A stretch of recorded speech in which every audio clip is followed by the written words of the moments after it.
আবারও romantic comedy ছবিতে হাজির হচ্ছেন জাহ্নবী কাপুর। শশাঙ্ক খৈতান পরিচালিত সানি সংস্কারী কি তুলসী কুমারী ছবিতে কিছুদিন আগেই মুক্তি পেয়েছিল জাহ্নবী অভিনীত রোমান্টিক কমেডি ছবি পরম সুন্দরী। সেখানে তাকে দেখা গিয়েছিল বলিউড অভিনেতা সিদ্ধার্থ মালহোত্রার বিপরীতে। এবার সানি সংস্কারী কি তুলসী কুমারী ছবিতে বরুণ ধওয়ানের সঙ্গে জুটি বাঁধতে দেখা যাবে তাকে।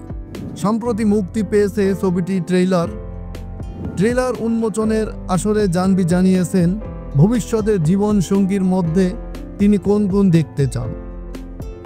পরম সুন্দরী ছবির সুন্দরী চরিত্রে অভিনয় করে তরুণদের হৃদয়ে জায়গা করে নিয়েছিলেন জাহ্নবী কাপুর।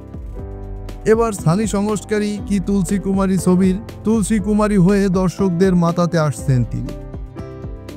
পর্দায় একাধিকবার বিয়ের আসরে দেখা গেছে তাকে, কিন্তু বাস্তবে কবে সাত পাকে বাধা পড়বেন সেই প্রশ্ন তার ভক্তদের মনে রয়েছে দীর্ঘদিন ধরে।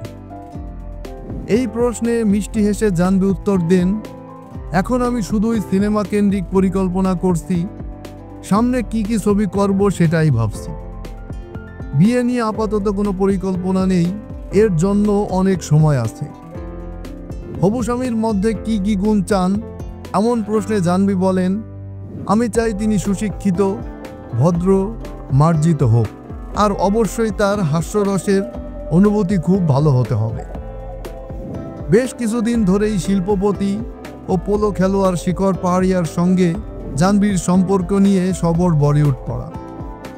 একাধিকবার তাদের একসঙ্গে দেখা গেছে বিভিন্ন স্থানে। দুজনের ভালোবাসায় ভরা ছবি নিয়মিত ভেসে বেড়ায় অন্তর্জালে। তবে সম্পর্ক নিয়ে জাহ্নবী ও শিখর কেউ প্রকাশ্যে কোনো মন্তব্য করেনি। এমনকি এবছরের শেষ দিকে বিয়ে করছেন এমনও গুঞ্জন ছড়িয়েছিল। কিন্তু সানি সংস্কারী কি তুলসী কুমারী এর ট্রেলার প্রকাশ অনুষ্ঠানে জাহ্নবী স্পষ্ট জানিয়ে দিয়েছেন, বিয়ে নিয়ে এখন তার কোনো পরিকল্পনা নেই।